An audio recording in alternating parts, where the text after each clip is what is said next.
Match আরও অনেক আগেই শেষ, মাঠেই তবুও কম বেশি সবাই। ওয়াসিকে এসে আরিফুলের সান্ত্বনা দেওয়া ছবিটাই বলে দেয় এই দলটার সবার মধ্যে একতা ঠিক কতটা। উদাহরণ দেওয়ার মতো ঘটনা আছে আরও।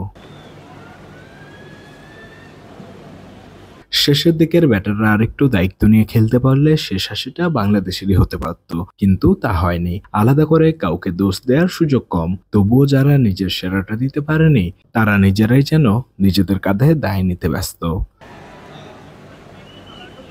আগের ম্যাচেই দলকে চাপের মুখে জিতিয়েছিলেন রাকিবুল। এই ম্যাচে বিশ্রামে থাকলেও খেলার বাইরে ছিলেন না একদমই। ম্যাচ শেষে হাতে তুলে নিলেন ব্যাট, এরপর চলল শ্যাডো। শেষের দিকে আফ্রিকান পেসাররা অনেক বাউন্স বল করেছে। রাকিবুল থাকলে কিভাবে খেলতেন ভাবনায় কি তেমন কিছুই। কোন বলটা কিভাবে খেলা যেত, কোন পরিস্থিতিতে আরো কি কি করা যেত তা নিয়ে ভাবনার শেষ নাই নিজেদের মধ্যেই। সমস্যার সমাধান পরে গিয়ে করাতে বিশ্বাসী না ওরা, মাঠেই যেন সবাই সমাধানের খোঁজে। ভবিষ্যতে এমন পরিস্থিতি তো আরো নিশ্চয়ই আসবে, সেই সময়টায় আর যাতে ভুল না হয় বোধহয় চলছে তারই প্রস্তুতি।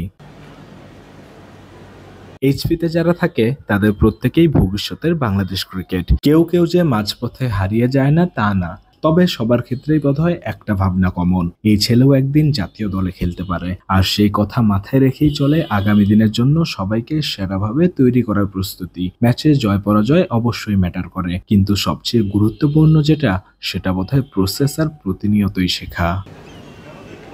অনূর্ধ্ব-19 বিশ্ব চ্যাম্পিয়ন হওয়া দলটাকে আমরা সবসময়ই স্পেশাল মনে করি। এইচপিতে এবার যারা আছে তারাও বোধহয় অন্যদের চাইতে অনেক আলাদা। ওরা যে কোনো পরিস্থিতিতেই জিততে চায়, এক হয়ে লড়তে চায়, শেষ অব্দি যেতে চায়, যতই বাধা থাকুক কিংবা বিপত্তি।